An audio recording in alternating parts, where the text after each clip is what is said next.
Hello everyone, how are you all? Today we are going to read a very good story, Goldy और तीन भालू। एक दिन mummy भालू ने खीर बनाई और गरम खीर 3 कटोरियों में बांट दी। खीर अभी बहुत गर्म है, चलो हम सब टहल कर आते हैं, तब खीर ठंडी हो जाएगी। चलो टहल कर आते हैं। उनके जाते ही गोल्डी जंगल में रास्ता भटककर मदद लेने के लिए भालुओं के घर पहुंची। उसने दरवाज़ा खटखटाया तो वह अपने आप ही खुल गया। वह घर के अंदर चली गई। वहां उसने खीर से भरी 3 कटोरियाँ देखी और वह खीर खाने लगी। यह तो बहुत गर्म है, यह खीर भी गर्म है। वाह, ये ठंडी है, मैं इसे खा लेती हूँ। छोटे भालू की सारी खीर खाने के बाद गोल्डी की नज़र कोने में रखी 3 कुर्सियों पर पड़ी। वह सबसे छोटी कुर्सी पर जाकर बैठ गई।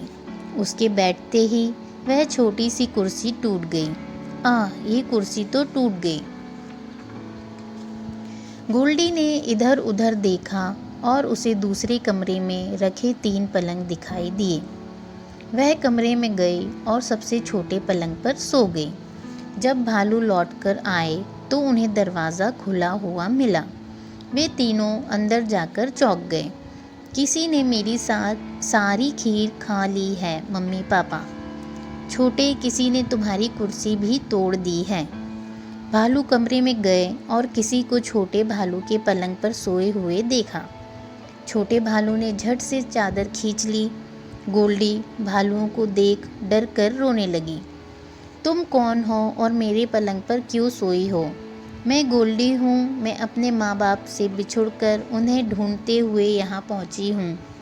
भालुओं ने गोल्डी को उनसे न डरने के लिए कहा और अगले दिन उसकी माँ को ढूंढकर उससे मिला दिया।